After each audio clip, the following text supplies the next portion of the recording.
Antes de mais, bom dia. Começar por agradecer à Ordem dos Advogados por este convite, em especial ao Dr. Luís Alves e também ao Dr. Marco Caldeira, que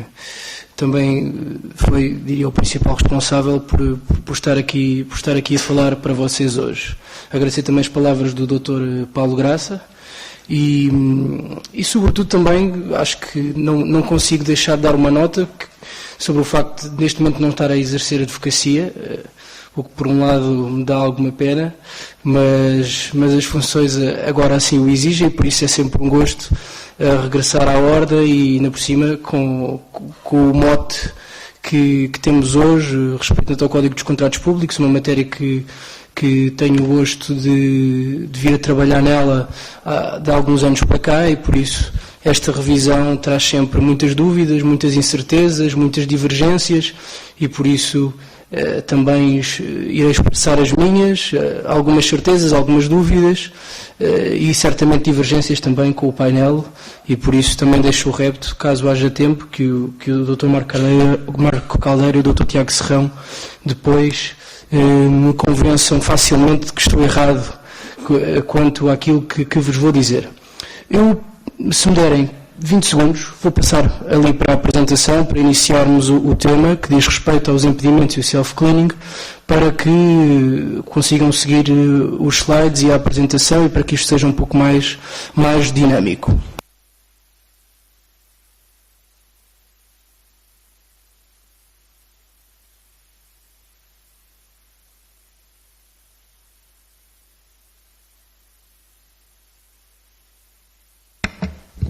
Assim sendo, esta matéria é uma matéria que, diria, daquilo que tem sido falado nos últimos tempos e sobretudo das análises que vimos do anteprojeto, não é uma matéria que tenha atraído propriamente as atenções de grande parte das pessoas. Normalmente as matérias que atraem mais até os principais interessados, normalmente nestas conferências, agora aqui sendo principalmente advogados, mas as entidades adjudicantes, é sobretudo o preço normalmente baixo, as questões relativas aos critérios de adjudicação e por isso os impedimentos, as situações em que por força da falta de idoneidade dos concorrentes, no fundo eles ficarão excluídos por decisão, diria quase, ou por imposição do legislador nacional, já vamos ver, por decisão automática das entidades adjudicantes, é uma matéria que tem ficado um pouco à parte das análises. O Dr. Marco Caldeira não é desse exemplo, porque tem-se preocupado em falar bastante sobre os impedimentos, também à luz desta revisão e do anteprojeto, e por isso é importante deixar esta nota e, sobretudo, dizer que, como vamos ver nos próximos minutos, as alterações não são irrelevantes. Quer as alterações, quer a falta delas. Olhando para as diretivas, eu diria que vamos encontrar vários elementos em que as novidades que são trazidas pelas diretivas de 2014, quer aquelas que podemos considerar que são impostas pelas diretivas, quer aquelas que podemos considerar que são oferecidas aos Estados-membros, ao legislador nacional pelas diretivas, não são poucas. E por isso, tendo em conta que também já tiveram o dia anterior para falar um pouco sobre esta revisão e o contexto desta revisão, eu diria que, sem prejuízo dessa introdução que também já foi feita ontem, eu diria que a revisão do CCP promovida agora pelo Decreto-Lei 111/P 2017 tem que ver sobretudo com estes três pontos. Ou estão em causa novidades oferecidas ou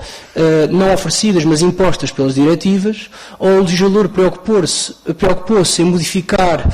as soluções atuais por considerar que elas eram desadequadas, ou, por fim, a consolidação de soluções legais que tinha por ajustadas.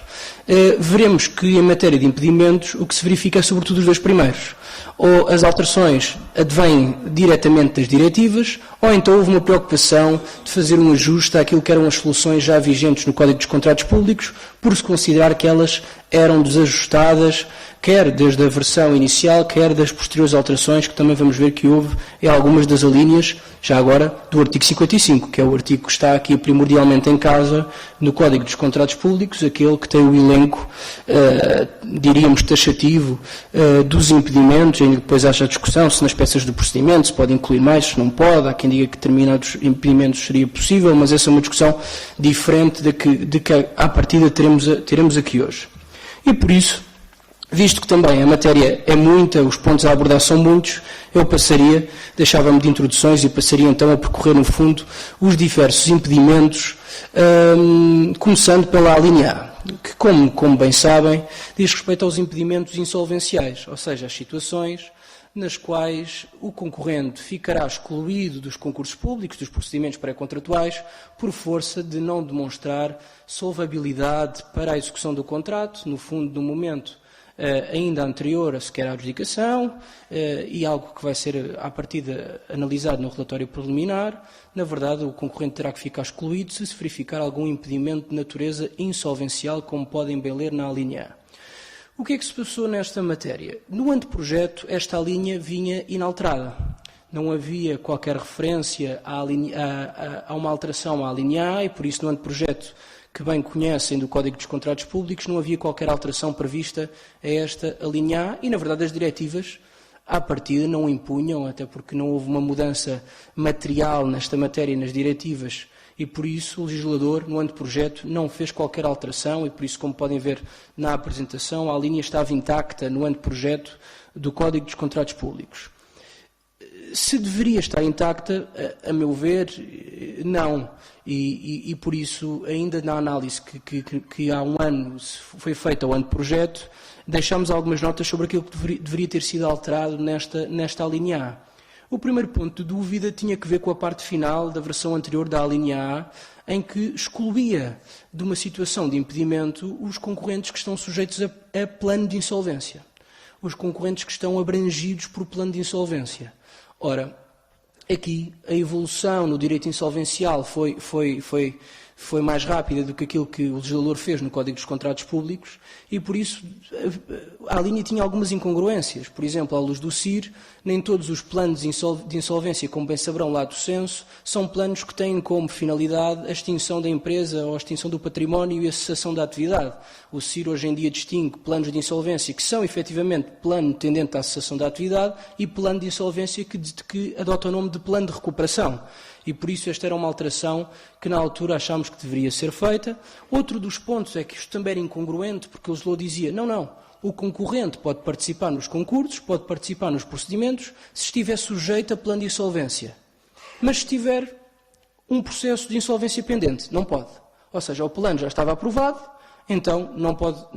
pode concorrer. Estando o processo pendente, então aí não pode concorrer, e por isso havia aqui também uma incoerência normativa, tendo em conta que nem todos os planos de insolvência têm a mesma finalidade e estão orientados da mesma forma. Por outro lado, também havia uma nota que era importante dar, e que também daremos aqui, é que o legislador no anteprojeto não transpôs uma parcela da diretiva que permitia, no fundo, o afastamento do impedimento. Ou seja, mesmo que em abstrato se verifique que o concorrente está numa das situações de impedimento, ou de causa de exclusão da diretiva, ou agora impedimento do Código dos Contratos Públicos, ele pode demonstrar que as medidas nacionais, as regras que lhe estão a ser aplicadas internamente, ainda assim lhe permitem concorrer, porque são uma demonstração de que pode no futuro executar o contrato público, e por isso também esta era uma dúvida que o anteprojeto suscitava. Ora, face ao anteprojeto, a verdade é que agora o decreto que temos em mãos fez uma alteração. Fez a tal alteração de, na parte final, deixou de estar referido plano de insolvência, passou a estar referido plano de recuperação, que é, sem dúvida, tal e qual como já disse há um minuto atrás, uma alteração que me parece boa. Ou seja, o concorrente pode participar nos procedimentos se estiver abrangido por plano de recuperação e não por qualquer tipo de plano de insolvência. E por isso, se o plano de recuperação tem em vista recuperar a atividade da empresa, então o ordenamento jurídico, o sistema, não deve ter essa incoerência sistemática e por isso, se ele está sujeito a um plano que foi aprovado à luz das normas legais para recuperar, para revitalizar a sua estrutura societária, então não deve ficar excluído de concorrer, até porque esse contrato pode eventualmente até ser também o mote para essa recuperação e ajudar à recuperação da empresa e é esse o objetivo do plano de recuperação. Diria que esta alteração que foi feita do anteprojeto para o decreto-lei tem aqui uma pequena, eu diria, lapso até, não sei se, não me parece que possa ser corrigido por via de retificação, não sei, poderá ser duvidoso, é que, como podem ler,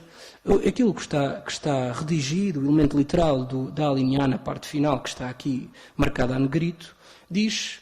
salvo quando se encontrarem abrangidas ou tenham pendente um plano. Ora, quer na legislação insolvencial, quer no próprio Código dos Contratos Públicos anterior, o legislador distingue entre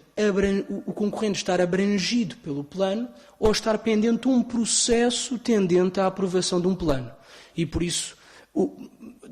estar abrangido pelo plano e estar pendente plano é uma incoerência no elemento literal que não faz sentido. Aquilo que, a meu ver, deveria estar aqui é salvo quando se encontrarem abrangidas ou tenham pendente um processo que possa culminar na aprovação de um plano de recuperação. Aliás, é essa também a designação que temos no CIR, que tínhamos no anterior Código dos Contratos Públicos. Uma coisa é estar abrangido pelo plano, outra é ter pendente um processo. E esta duplicação, no fundo, a meu ver, parece que não há grandes dúvidas que aquilo que o legislador queria dizer aqui é que esta exceção prevista na alínea A do artigo 55 aplica-se não apenas quando está abrangido por plano, mas também esteja sujeito a um processo tendente à aprovação de um plano de recuperação. Daí que esteja aqui incluída a expressão tenham pendente. E por isso, em conclusão, muito rapidamente, o que é que fica excluído da alínea A? Ou seja, que situações em que, encontrando-se o concorrente nessa mesma situação, se permite que ele participe nos procedimentos. Se o concorrente estiver abrangido por acordo ou plano de recuperação extrajudicial, ou estiver pendente um procedimento tendente à celebração desse acordo ou plano, caso o concorrente esteja abrangido por plano de recuperação nos termos do CIR, plano de insolvência que se dá o nome de plano de recuperação porque tem como finalidade a recuperação da empresa, ou então, a último caso, a situação em que o concorrente está abrangido por plano de recuperação, mas no âmbito de plano especial de revitalização. Isto porque, no conceito de plano de recuperação que se encontra na parte final, e é o plano de recuperação judicial ou extrajudicial, caberão estas três situações. O plano de recuperação extrajudicial, o plano de recuperação nos termos do CIR, enquanto plano de insolvência lato sensu, e o plano de recuperação enquanto plano especial de revitalização, que o próprio Código de Insolvência e de Recuperação de Empresas designa de plano de recuperação. E por isso, se o plano especial de revitalização é designado pelo legislador de plano de recuperação, então quando na alínea A agora se diz que quando há plano de recuperação o concorrente não está impedido, então temos que considerar que nestes casos o concorrente não está impedido e por isso pode participar nos procedimentos contratuais. Eventualmente as entidades adjudicantes poderão não gostar muito que esteja a concurso uma empresa que está sujeita a um plano especial de revitalização, mas a verdade é isso que hoje em dia a alínea A impõe na sua parte final. E por fim a tal referência que também já fiz, a de que, ao contrário daquilo que se prevê nas diretivas, e depois até se poderá discutir o efeito direto desta norma, por conferir ou não um direito à empresa de participar no procedimento e um direito a demonstrar que as regras e as medidas nacionais que lhe estão a ser aplicadas lhe permitem ainda assim participar no procedimento, está em causa então a tal disposição da diretiva, o último parágrafo do número 4 do artigo 57, neste caso a diretiva clássica, a diretiva de 24, a referência de que mesmo que o concorrente esteja em abstrato impedido, à luz, agora olhando para o Código dos Contratos Públicos, à luz da alínea A, ele, por força da diretiva, por força daquilo que a diretiva permite, poderia ainda assim demonstrar perante a entidade adjudicante de que as regras ou as medidas que lhe estão a ser aplicadas, ou a sua situação até concreta, eu diria, lhe permitem ainda assim executar o contrato. Esta disposição não foi transposta e temos até, eu diria, dois exemplos rapidamente em que isto poderia ser benéfico. por exemplo, numa situação em que está pendente processo de insolvência e, por isso, o concorrente poder demonstrar, e como podem ver já agora um esclarecimento na linha A, estando pendente processo de insolvência, o concorrente está excluído, fica impedido de participar no concurso, no procedimento. Mas, no entanto, o concorrente poderá, em determinadas situações, demonstrar que, apesar de estar pendente processo de insolvência do qual ele está a ser objeto, ainda assim podia demonstrar a probabilidade elevada desse processo de insolvência culminar com a aprovação de um plano de recuperação. Poderia tentar fazer essa demonstração, nos termos, lá está, nos termos das medidas que lhe estão a ser aplicadas, nos termos das regras nacionais que lhe estão a ser aplicadas, a tentativa de demonstrar, atenção, é verdade que eu estou sujeito a um processo de insolvência, mas, no entanto, há uma probabilidade elevada deste processo culminar com a aprovação de um plano de recuperação. Isto seria permitido pelas diretivas, infelizmente, a meu ver, não é permitido pelo Código dos Contratos Públicos, na versão que temos agora com o Decreto-Lei 111/2017. Outro dos exemplos, ainda mais incaracterístico, eu diria, é na seguinte situação. O processo, o concorrente, a empresa, demonstrar que o processo de insolvência foi intentado em abuso de direito, por exemplo, por um devedor. Por que razão eu não posso, apesar de estar o processo de insolvência pendente, por que razão a empresa não pode demonstrar perante a entidade adjudicante que aquele processo de insolvência foi disputado por um devedor em abuso de direito na propositura da demanda? Não sei por que razão esta possibilidade não pode haver aqui uma espécie também, como vamos ver à frente, ainda que o conceito seja um bocadinho mais restrito, de relevação do impedimento, de self-cleaning, a demonstração de que, apesar de em abstrato se verificar um impedimento, na prática não há nenhum motivo para aquela empresa ficar excluída do procedimento pré-contratual. E por isso, perdi aqui algum tempo com os impedimentos de natureza insolvencial e por isso agora também teremos nos próximos minutos alguns impedimentos em que não se colocam tantos problemas. O primeiro tem que ver com as alíneas B e C do artigo 55. As alíneas B e C do artigo 55, assim, uma pequena nota, porque aqui não há uma alteração, pelo menos de momento, que se possa considerar relevante, é a da manutenção no Código dos Contratos Públicos de dois conceitos distintos. O conceito de crime que afeta a honorabilidade profissional e o conceito de falta grave em matéria profissional. E por isso o legislador, como impedimentos à participação nos procedimentos, preserva estes dois conceitos e, preservando estes dois conceitos, na verdade, de momento não se vê grande problema, mas a verdade é que estes conceitos andam muito à boleia daquilo que é feito pelo Tribunal de Justiça da União Europeia. Nomeadamente, vimos no acórdão Forposta, em que, e esse acórdão influenciou particularmente as diretivas de 2014. E por isso, nas diretivas de 2014, na sequência desse acórdão Forposta, sobretudo, estes dois conceitos foram aglutinados e passaram a estar previstos e a ser trabalhados pela jurisprudência do Tribunal de Justiça da União Europeia como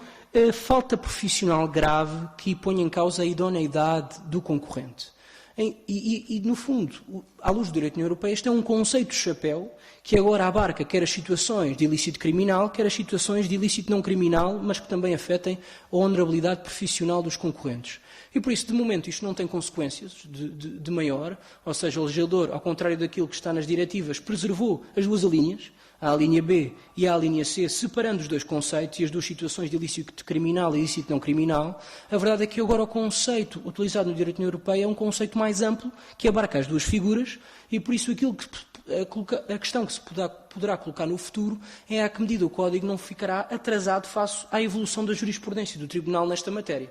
na medida em que está a utilizar conceitos que anteriormente tinha transposto 2004, mas que já não estão na Diretiva de 2014. E por isso aqui, na medida em que estes conceitos, que agora o legislador preserva, tinham sido exatamente transpostos à Diretiva de 2004, existindo uma mudança conceptual nas Diretivas de 2014, não se vê motivo para que o legislador nacional não adote o novo conceito abrangente previsto nas Diretivas de 2014. Mas veremos, à partida, não é certo que isto tenha algum tipo de consequência maior.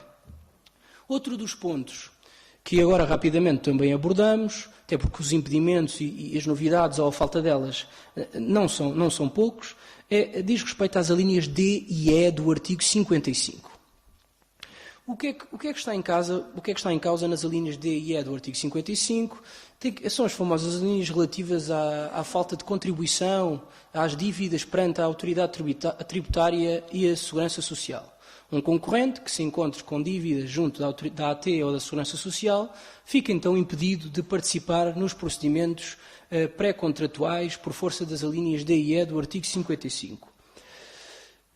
Como podem constatar, olhando quer para a versão anterior, quer para a versão atual, estas alíneas não foram modificadas. Estão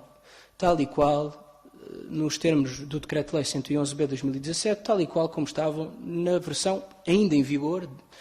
para ser rigoroso, ainda em vigor do Código dos Contratos Públicos. E por isso, aquilo que está previsto é, existindo essa dívida e sem prejuízo da eventual existir a regularização, existindo essa dívida perante a Segurança Social ou perante a Administração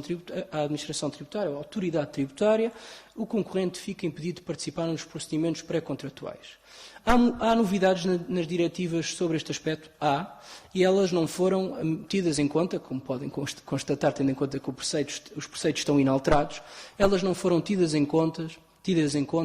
no Decreto-Lei 111/2017. E há, desde logo, uma primeira novidade, que o usuário não era obrigado a ter em conta, mas, eventualmente, o Tribunal de Justiça Europeia, se esta questão lhe for colocada, poderá colocar algum problema, que tem que ver com o facto de, nas diretivas, apenas se ter estabelecido como causa de exclusão obrigatória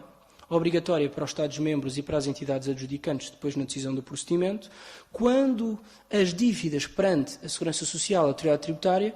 terem sido já determinadas por decisão transitada em julgado. Ou seja, se olharem para a diretiva, ao contrário daquilo que se verificava na Diretiva 2004,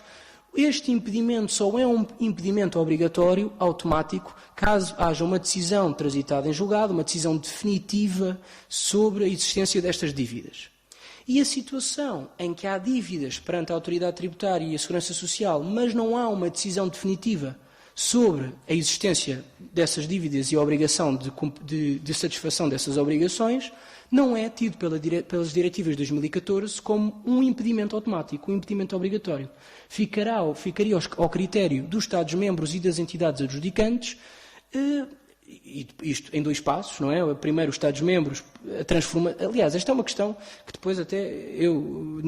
tenho algumas dúvidas, ainda que hoje em dia a diretiva seja um pouco cristalina neste sentido, que é a transformação de causas de exclusão automática, causas de exclusão facultativas e causas de exclusão obrigatórias nos termos da diretiva. Mas isso depois é um ponto que, se tivermos tempo, podemos abordar no final. Mas então, em resumo, o Código dos Contratos Públicos ignora esta distinção entre ser obrigatório excluir o concorrente quando há uma decisão definitiva sobre a dívida ou não ser obrigatório excluir o concorrente quando ainda não há uma decisão definitiva sobre a dívida. O Código ignora esta distinção e mantém, havendo dívida e não estando regularizada,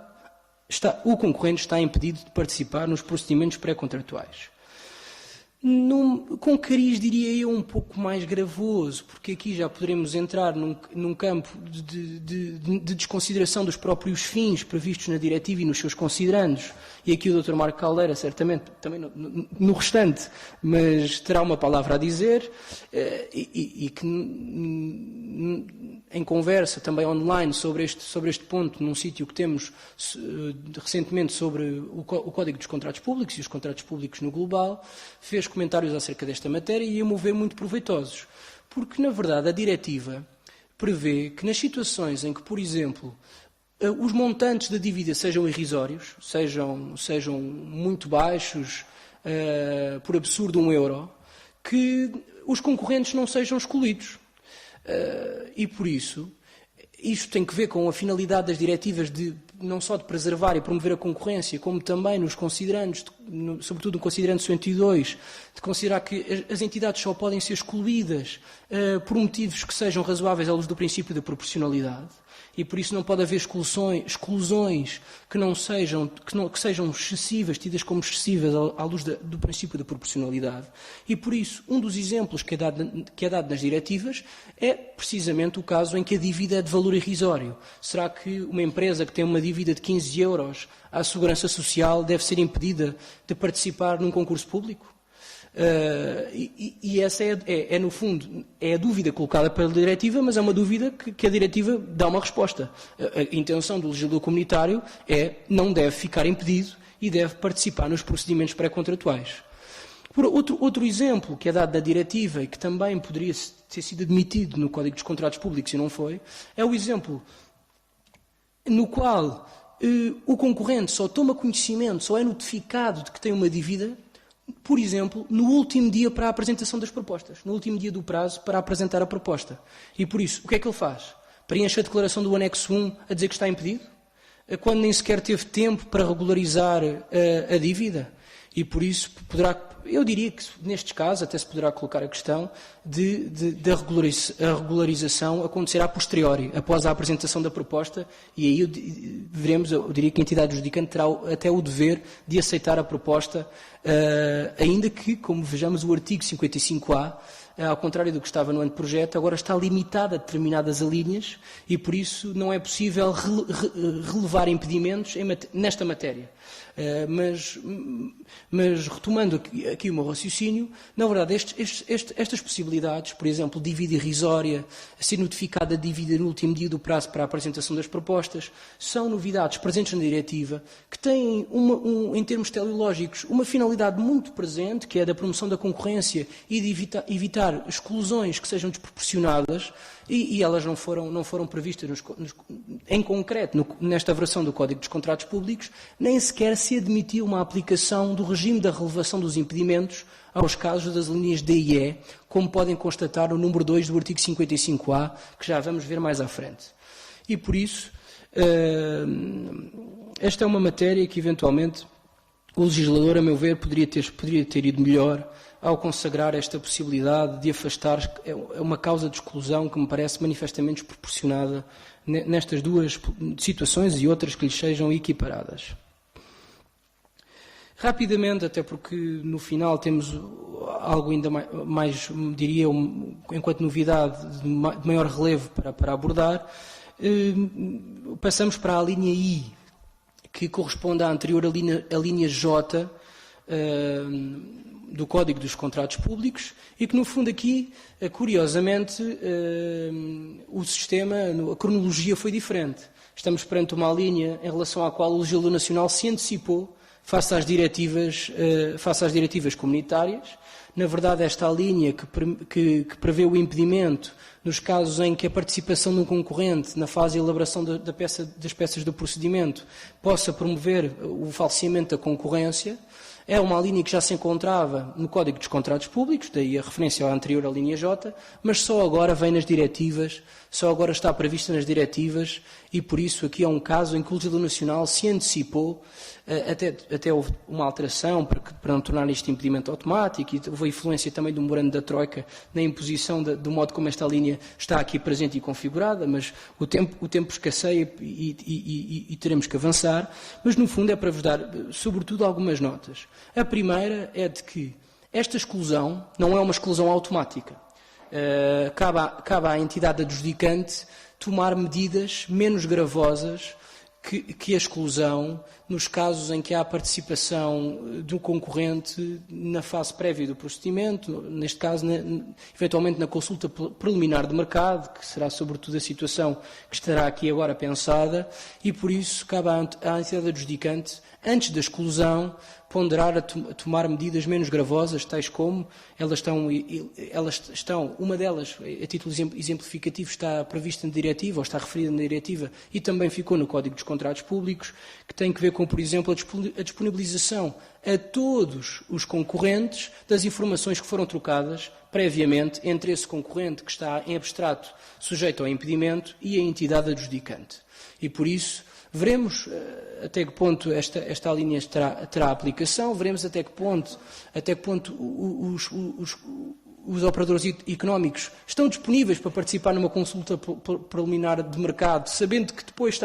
está aqui previsto este impedimento. Eu não sei até que ponto, quais são as empresas que vão arriscar, confiar que a entidade adjudicante tome estas medidas menos gravosas que a exclusão, e por isso veremos em termos práticos qual é, por um lado, a aplicação que terá a consulta preliminar de mercado, a não ser que sejam entidades independentes e que não sejam concorrentes que estejam interessados em participar nesse procedimento,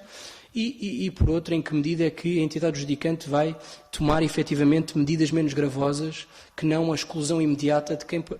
participou na elaboração das peças do procedimento. Uma pequena nota é de que há um lapso no artigo 55A, número 1, que é aqui aplicável quanto à consulta preliminar de mercado, em que remete para a anterior alínea J. E, na verdade, este impedimento já não está na linha J, está na linha I. E, por isso, aqui sim existe uma retificação, se repararem na parte final do número 1 do artigo 35A, em que se remete para a anterior linha J, quando este impedimento está previsto na nova linha I, e, por isso, é importante que se faça esta retificação, ainda que, obviamente, numa interpretação sistemática, rapidamente se chega à conclusão de que o impedimento que está aqui referido neste 35A, número 1, parte final, não é naturalmente a atual, a linha J, mas sim a nova, a linha I. Outro dos pontos que importa abordar, e este é um novo impedimento que não estava previsto no Código dos Contratos Públicos, e é também um novo impedimento transposto de forma cristalina e fiel das diretivas, tem que ver com, diria eu, chamar-lhe comportamentos censuráveis por parte dos concorrentes, próximos daquilo que se pode designar de soft corruption, ou seja, estamos perante comportamentos de tentativa de indução em erro, de induzir em erro as entidades adjudicantes, comportamentos que tentam influenciar a imparcialidade das entidades adjudicantes, e por isso aqui, no fundo, estão impedidos de concorrer aqueles que, junto à entidade adjudicante, tentarem influenciar negativamente a entidade adjudicante, prejudicando a sua imparcialidade, induzindo-a em erro na prática dos seus atos ao longo do procedimento, e por isso é um novo impedimento previsto nas diretivas. Aqui parece-me que na prática, a prática o ditará melhor, mas parece-me na prática será sobretudo uma questão de prova da entidade adjudicante de que estes comportamentos aconteceram. É preciso que a entidade adjudicante se proteja e de que só exclua o concorrente nos casos em que tenha uma prova evidente, sob pena depois, mediante impugnação judicial, a ver a sua decisão revertida por não existir prova bastante de que houve estes comportamentos censuráveis, tendentes a influenciar o procedimento e as decisões da entidade adjudicante. Rapidamente, também se encontra agora, por força daquilo que está previsto nas diretivas, previsto como impedimento as situações em que há conflitos de interesses que não possam ser resolvidos, e por isso, quando há um conflito de interesses que a entidade adjudicante não consiga resolver, está então previsto no Código dos Contratos Públicos, nesta linha K, e também por conjugação com o artigo 1º A, número 3, que define conflitos, o número 4 define conflitos de interesses, e no fundo aqui há uma aplicação conjugada da linha K do artigo 55 com o artigo 1º A, número 3 e número 4, em que no fundo a entidade adjudicante irá excluir os concorrentes que se encontrem em conflitos de interesses que não podem ser resolvidos. Novamente, também a exclusão é subsidiária, não é automática. A entidade adjudicante, assim que se verifica um conflito de interesses, não exclui de imediato o concorrente, tem que tentar resolver esse conflito de outra forma, nomeadamente mudando o elemento do júri, afastando do procedimento um determinado funcionário dos serviços da entidade adjudicante que tem algum tipo de relação com um concorrente, na medida em que isso permita que o concurso aconteça. Na verdade, a exclusão não deve ser a primeira medida, a exclusão deve ser a última medida, caso se verifique uma situação de conflitos de interesses. Há quem diga que estas normas são inócuas, porque na verdade isto já decorria dos artigos 69 e seguintes do Código do Procedimento Administrativo. No fundo, um conflito de interesses mal resolvido corresponde a uma situação em que há parcialidade ou potencial parcialidade enquanto impedimento ou situação que pode levar à escusa e suspeição do agente ou titular do órgão nos termos do CPA, e por isso o professor João Calpers até escreveu neste sentido, que se calhar não fazia muito sentido estar aqui no Código dos Contratos Públicos a prever o conflito de interesses como impedimento, porque isso já decorre do direito administrativo geral, já decorre do Código do Procedimento Administrativo. Eu diria que é importante que num código que tem tanta aplicação e nos quais a sensibilidade da igualdade entre os concorrentes, a sensibilidade da preservação do valor concorrência é tanta, que diria que faz todo o sentido que no Código dos Contratos Públicos esteja expressamente regulada o modo como o conflito de interesses pode levar à exclusão do concorrente, que medidas é que a entidade adjudicante pode ou não adotar para resolver esse conflito de interesses, e também a atual disposição, que me parece relevante do ponto de vista preventivo, do ponto de vista da prevenção e também da informação, também o número 5 do artigo 67, do decreto-lei que estamos a analisar, que obriga à subscrição de uma declaração por parte dos elementos do júri e de outros elementos que participem na apreciação das propostas, a subscrição de uma declaração de que têm conhecimento de que não pode existir um conflito de interesses, ou declaram que não há conflito de interesses, ou têm de declarar qual é o conflito de interesses que se encontra vigente. Essa declaração até está prevista no anexo, ainda com algumas incongruências, mas agora também não temos tempo para analisar com profundidade a declaração relativa à verificação de conflitos de interesses, mas este é um ponto que importa sublinhar, a obrigação de subscrição desta declaração por parte dos elementos do júri, artigo 67, número 5, do novo decreto-lei, agora do Código dos Contratos Públicos, que entrará em vigor. Eu diria que depois de tantos impedimentos, eu chego àquele que gerará uma maior discussão, se calhar agora não tanto pelo modo como foi consagrado, bem, veremos, que tem que ver com o incumprimento contratual anterior, que tanta discussão na doutrina tem gerado,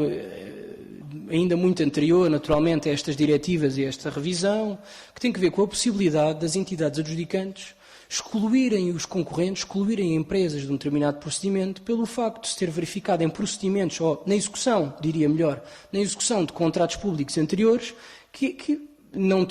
revelaram capacidade para o fazer ou que incumpriram esses contratos. E por isso, no fundo, há aqui um juízo baseado na experiência passada, baseado no historial de incumprimento das empresas, em que perante esse histórico, esse historial de incumprimento, as entidades adjudicantes podem, num subsequente procedimento, excluir esse concorrente por força de se verificar esse incumprimento contratual anterior, é a chamada bad past performance. Há, no fundo, houve uma execução passada de um ou mais contratos que se revelaram negativos para a entidade adjudicante, que se revelaram situações de incumprimento defeituoso, e por isso permitiria habilitar as entidades adjudicantes a excluir os concorrentes por força desse incumprimento. E, obviamente,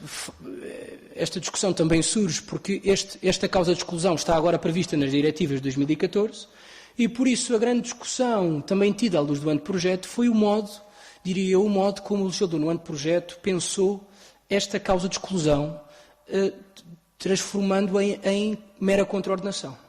Ou seja, se olharem para o anteprojeto e olharem também para o artigo 55, verificarão que não estava previsto nenhum impedimento relativo a esta matéria, apenas por remissão para a aplicação de uma contraordenação relativa ao incumprimento contratual anterior.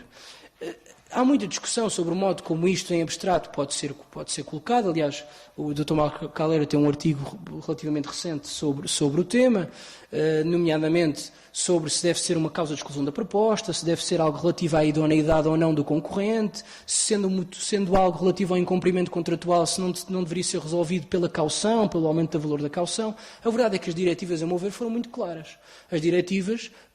a intenção do legislador comunitário era estabelecer a bad past performance como uma causa de impedimento, uma causa de exclusão. Poderia-se discutir se poderia ser causa de exclusão da proposta ou relativa à idoneidade dos concorrentes, mas o que é certo é que a diretiva não estabeleceu nem perto nem de longe a bad past performance apenas como algo a ser uma contraordenação e uma sanção aplicada por uma entidade reguladora. E a verdade é que o anteprojeto fazia-o. O anteprojeto estabelecia que o incumprimento contratual anterior apenas valorava para efeitos contraordenacionais. Isto foi alterado, aliás, como podem ver na linha L do artigo 55, alterado em parte, porque também vamos ver que permaneceu como contraordenação autónoma. Há aqui agora uma duplicidade, e até uma duplicidade incongruente, porque os requisitos não são exatamente os mesmos. Por exemplo, já vamos ver, mas, por exemplo, se olharem para a linha L, aquilo que se exige é uma resolução do contrato. Depois, no artigo 464A, aquilo que se exige são duas resoluções do contrato. mas retomando, e já vamos aqui a esta parte, mas retomando então à linha L, aquilo que temos é a possibilidade da entidade adjudicante, e digo entidade adjudicante porque, na verdade, o Código dos Contratos Públicos não estabeleceu o contrário, porque as diretivas permitiam que fosse uma entidade externa a julgar sobre esta situação relativa ao incumprimento contratual e, por isso, à partida será a entidade adjudicante, afastar um concorrente por força da verificação dos pressupostos que melhor estão elencados neste slide que vos apresento. É preciso que o incumprimento se dê nos 3 anos antecedentes e depois os fundamentos poderá ser um dos seguintes. Tenha ocorrido uma resolução sancionatória do contrato por incumprimento, tenha ocorrido pagamento de indemnização por danos resultantes do incumprimento ou aplicação das sanções que ultrapassem os limiares estabelecidos e bem conhecidos de Vossas Excelências do artigo 329 de 20% e 30%. E por isso estabelece este limite, o limite temporal anterior de 3 anos e a possibilidade de excluir o concorrente do novo procedimento, verificando-se um destes fundamentos ou uma sanção tida por equivalente por parte da entidade adjudicante, o que diria que poderá levar a jurisprudência em barda, eventualmente, caso as entidades adjudicantes se agarrem aqui ao bad past performance, saber o que é ou não uma sanção equivalente, sendo que, à partida, as aqui previstas são tão gravosas que, à partida, o equivalente acabará por ser acabará por ser restrito a situações, diria, de resolução prevista na empreitada, a situações de ruptura, são situações de ruptura entre a entidade adjudicante ou o contraente público e o contraente privado. E agora, como podem ver, temos então esta linha L no artigo 55, mas também temos a bad past performance valorizada enquanto contornação, como podem ver no artigo 464-A, ainda com requisitos diferentes, e por isso há muitas questões que se levantam nesta matéria. Será que o legislador, ao consagrar como sanção, como contraordenação e sanção de inibição de participação no procedimento, a bad past performance no 464-A e, ao agora inserir a bad past performance como algo a valorar em matéria de impedimentos, será que isso torna o impedimento previsto no artigo 55 um impedimento relativo? Ou seja, será que a entidade adjudicante apenas pode valorar os incumprimentos que se verificaram em relação a contratos dos quais era parte? É que, se olharem para a linha L do artigo 55, isso não resulta claro. Numa leitura muito rápida e breve dessa linha L, em que se faz referência, salvo erro, a um contrato público. A expressão é um contrato público. Será que tem que ser um contrato público que tenha sido executado com aquela entidade adjudicante, da qual aquela entidade adjudicante era parte, ou pode ser outro qualquer contrato público em relação a outra qualquer entidade adjudicante? À partida, diria que isto coloca algumas questões de insegurança jurídica, de saber como é que uma entidade adjudicante sabe ou não que houve incumprimento junto de outro contraente público, em que termos é que esse incumprimento sucedeu, tem que haver uma partilha formal de documentação, essa troca de documentação poderá ter que ser feita ao abrigo da LADA, entre troca de documentação entre entidades administrativas. Diria que a interpretação mais consentânea até com o facto de também estar previsto este artigo 464-A é de que o impedimento previsto no artigo 55, a linha L, diz apenas respeito a um impedimento relativo e não um impedimento absoluto, ou seja, o incumprimento tem que se ter dado com um contrato em relação ao qual aquela entidade adjudicante era parte e não qualquer contrato público incumprido por relação contratual com outro contraente público, com outra entidade adjudicante. E por isso, mas esta questão não é resolvida pelo Código, e o Código, em termos interpretativos, naturalmente tem que deixar margem também para esta maleabilidade, mas muitas questões também se colocam, ou seja, será que estas situações são assim tão comuns? Ou seja, será que é assim tão comum as entidades públicas resolverem o contrato por incumprimento, ultrapassarem os limiares de 20 e 30% do artigo 329? Será que a diretiva não dava margem para uma maior discricionariedade das entidades adjudicantes ou então critérios um pouco menos exigentes? o incumprimento de vários contratos em simultâneo ou subsequentes, ainda que não levem a medidas tão gravosas como a resolução ou a aplicação das multas de 20% e 30%, será que não se exigia também, não seria de permitir às entidades adjudicantes excluir as empresas nessas situações? Por um lado, faria sentido dar essa margem às entidades adjudicantes. Por outro lado, também é de dizer que isso iria promover a litigiosidade se os critérios fossem muito abertos e não fossem tão fechados. E por isso há sempre aqui o binómio segurança jurídica e a justiça do caso concreto no exercício da discricionariedade administrativa, que é sempre um binómio difícil de resolver pelo legislador. Mas eu diria,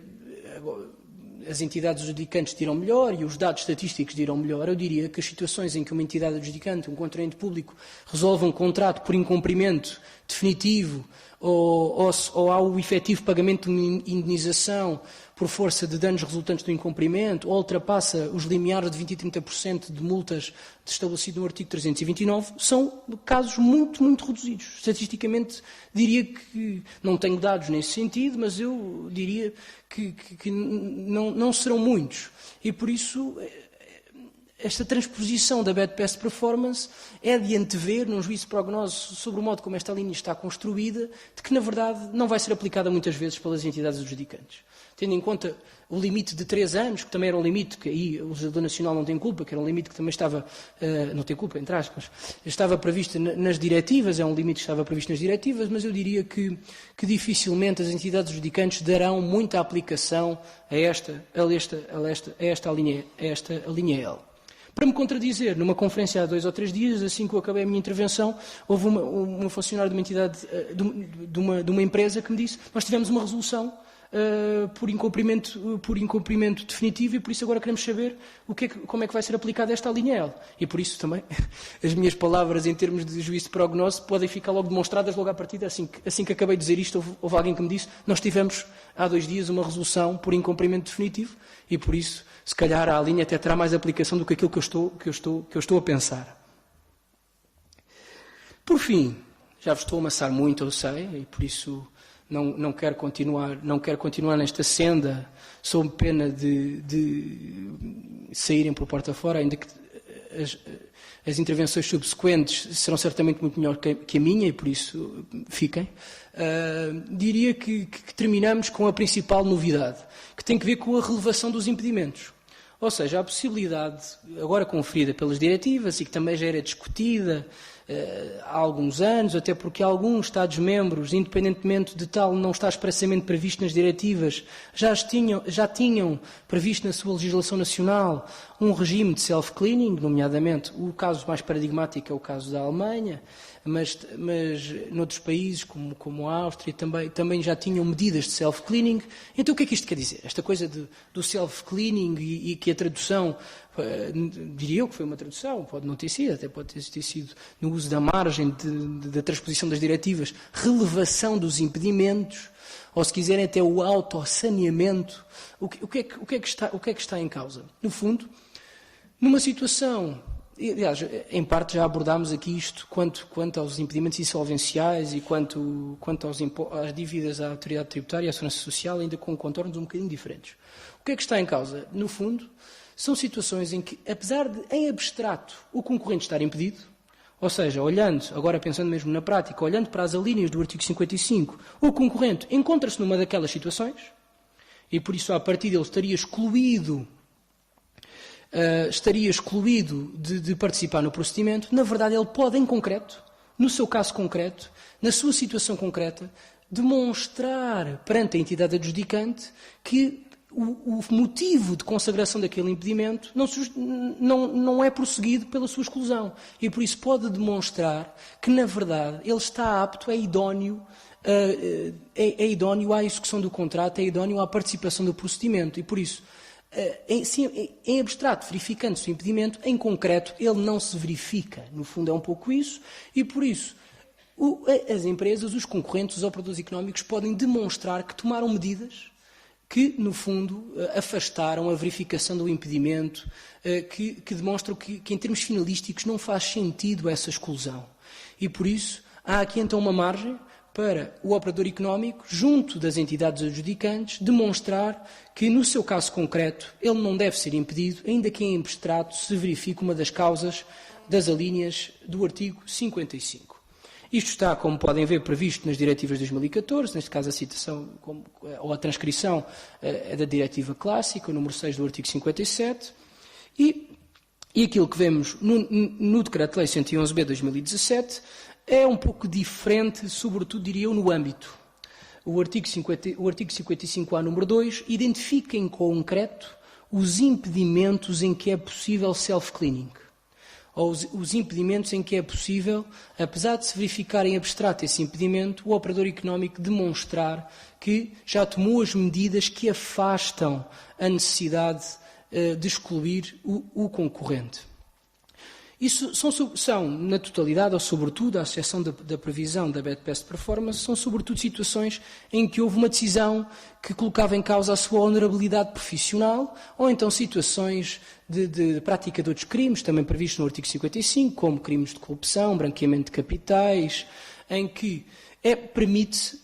que o operador económico demonstre, por exemplo, tendo sido condenado por ser transitado em julgado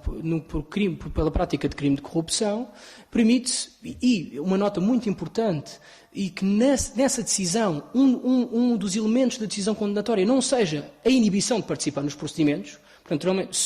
se uma parcela da decisão condenatória for a não participação em procedimentos pré-contratuais públicos, então aí não há recurso à relevação dos impedimentos, sob pena de se contrariar a definitividade da decisão judicial. E por isso aquilo que se permite é, quando a decisão é pura e simplesmente, por exemplo, uma decisão judicial de condenação pela prática de crime de corrupção, permite-se que o operador económico demonstre que todas as medidas já foram tomadas para que essa prática não volte a acontecer. Por exemplo, o administrador ou o funcionário que foi responsável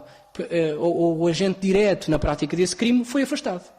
E, para além disso, foram tomadas medidas internas que fazem antever de que essa situação não voltará a acontecer, num juízo também ele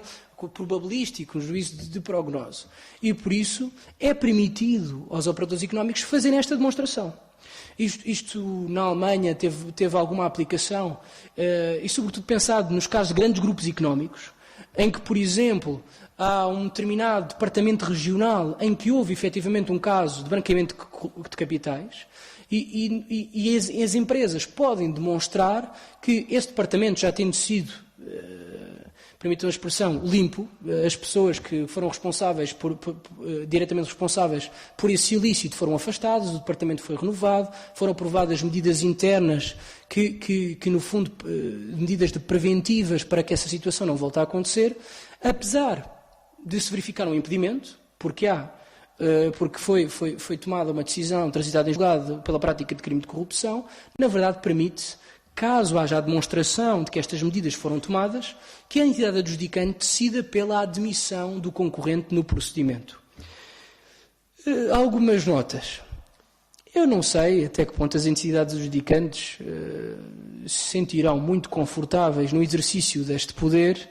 sobretudo pelo facto do legislador não ter dado balizas muito concretas, critérios muito concretos. Aliás, mas isso também na esteira da diretiva, estabelece um elenco exemplificativo de medidas que podem levar a ele self-cleaning, e no fundo eu já tenho estado a fazer referência a elas, a demonstrar que já ressarciu em termos indenizatórios os danos causados pelas suas práticas, demonstrar que internamente estão a ser tomadas medidas, ou já foram tomadas as medidas necessárias a título preventivo e das quais resulta que num juízo de prognóstico isso não voltará a acontecer, e por isso eu não sei até que ponto as entidades adjudicantes se vão sentir, muito honestamente, confortáveis no exercício deste poder discricionário, porque no fundo é isso que está aqui em causa. As medidas, há aqui uma margem significativa de apreciação das medidas por parte da entidade adjudicante. Por exemplo, na Alemanha há uma proposta atual do Ministro da Economia para que em parte destas medidas elas sejam apreciadas por uma entidade externa. nomeadamente as medidas relacionadas com corrupção e branqueamento de capitais. A proposta, no fundo, considera que a entidade adjudicante não tem os dados, a competência para fazer esta relevação, para fazer o juízo de que as medidas internas empresariais já foram tomadas o suficiente para que o impedimento não se justifique, e por isso a própria diretiva dá esta margem,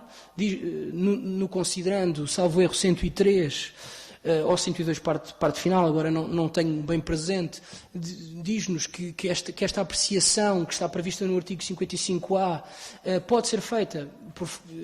por decisão dos Estados-membros na transposição ou pela entidade adjudicante ou por uma entidade independente. Eu não sei até que ponto as entidades adjudicantes se sentirão confortáveis para fazer um juízo sobre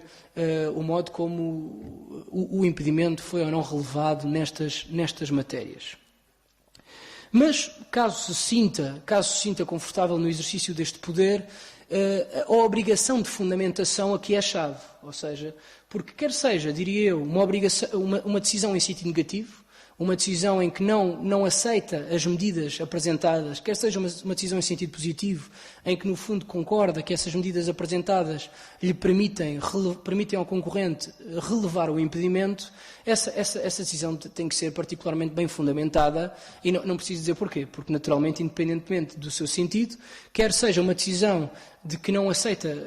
as medidas por força da eventual impugnação por parte do concorrente que as apresentou, ou se for uma situação de admissão do concorrente ao procedimento, considerando que houve relevação do impedimento,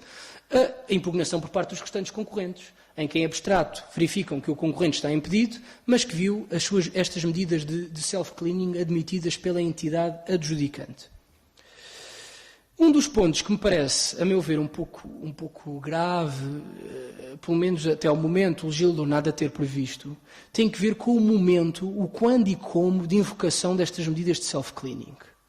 É porque, na verdade, aquilo que acontece e aquilo que a prática nos dita e aquilo que está previsto no Código dos Contratos Públicos é que temos a declaração do anexo 1, na qual os concorrentes confirmam, atestam por sua honra de que não estão nas situações, esta autodeclaração, de que não se encontram em nenhuma das situações do artigo 55. Isso é algo que depois é verificado na fase de habilitação, mas a verdade é que temos esta declaração e por isso das duas uma. Ou o concorrente, nestes casos, confirma que não está em nenhuma das situações do artigo 55, ou então outra situação confirma que está, mas que tem medidas de self-cleaning a apresentar, a elencar e a descrever. E isto é o que está previsto no Documento Europeu Único da Contratação Pública. Ou seja, o Documento Europeu Único da Contratação Pública, o Documento Único Europeu da Contratação Pública, prevê um campo em que, no fundo, o concorrente, e bem, pode dizer: eu estou impedido, em abstrato, verifica-se uma das situações de impedimento previstas na legislação nacional, no entanto, tomei as seguintes medidas e existe um campo específico para a descrição das medidas de self-cleaning a ser ponderadas pela entidade adjudicante. Ora, tudo bem, até porque,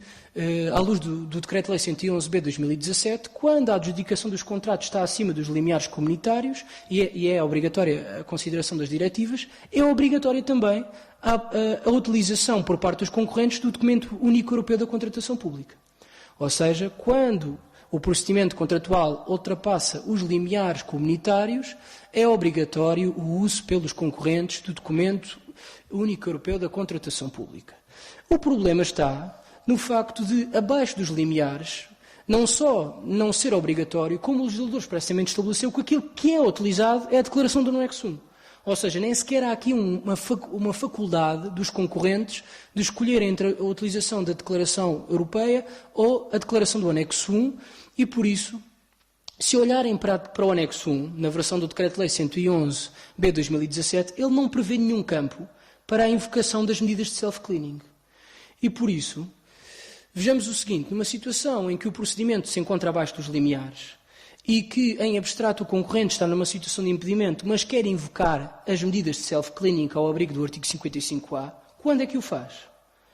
O que é que ele preenche? Como é que ele preenche a declaração do anexo 1? Diz que não está impedido quando está impedido em abstrato?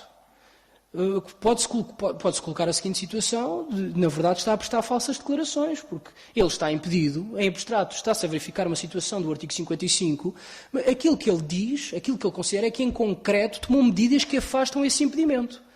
Na medida em que a declaração do anexo 1 não foi alterada,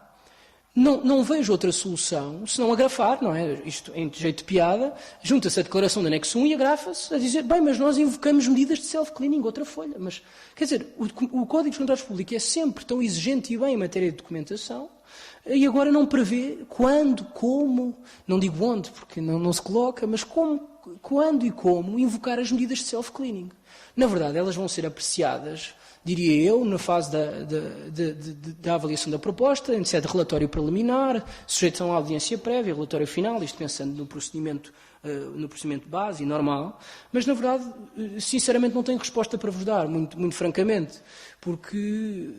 não me parece que seja, que à luz, que faça sentido que o legislador obrigue os concorrentes a declararem que não estão impedidos, quando na verdade estão. E por isso, parece-me que efetivamente terá que ser alterada esta declaração do anexo 1 para permitir a invocação de medidas de self-cleaning. Não vejo outra forma, não vejo que haja escapatória a isto.